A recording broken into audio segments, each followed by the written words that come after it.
যুক্তরাষ্ট্র ও ইরানের মধ্যে সম্ভাব্য সামরিক সংঘাতের আশঙ্কায় মধ্যপ্রাচ্যগামী ও মধ্যপ্রাচ্যের ওপর দিয়ে চলাচলকারী বহু আন্তর্জাতিক ফ্লাইট বাতিল করা হয়েছে। শীর্ষ এয়ারলাইনগুলোর মধ্যে নেদারল্যান্ড KLM, জার্মানির লুফথানসা এবং ফ্রান্সের এয়ার ফ্রান্স ইতিমধ্যে তাদের ফ্লাইট সূচিতে বড় ধরনের পরিবর্তন এনেছে। শনিবার জাতীয় সংবাদ মাধ্যম NDTV-র এক প্রতিবেদনে এই তথ্য জানানো হয়।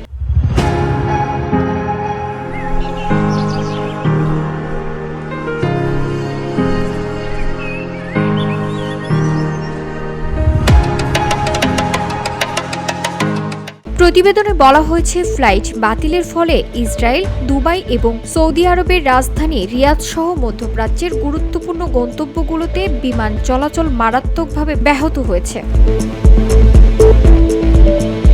ভূরাজনৈতিক উত্তেজনার কথা উল্লেখ করে এয়ার ফ্রান্স জানিয়েছে তারা সামরিকভাবে দুবাইগামী ফ্লাইট স্থগিত রেখেছে। অন্যদিকে KLM ঘোষণা দিয়েছে ইরান, ইরাক ও উপসাগরীয় অঞ্চলের আকাশসীমা ব্যবহারকারী কোনো গন্তব্যে তারা ফ্লাইট পরিচালনা করবে না।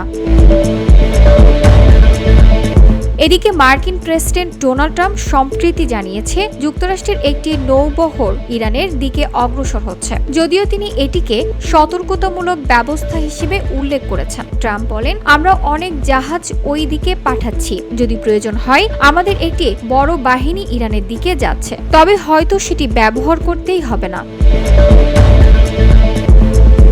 প্রতিবেদনে আরও বলা হয়, এয়ার ফ্রান্স ও তাদের সহযোগী সংস্থাগুলো তেল আবিব সহ উপসাগরীয় অঞ্চলের একাধিক গুরুত্বপূর্ণ হারে ফ্লাইট বাতিল করেছে। লুফথানসা জানিয়েছে তারা ইসরায়েলে কেবল দিনের বেলা ফ্লাইট পরিচালনা করবে এবং ইরানের আকাশসীমা এড়িয়ে চলবে।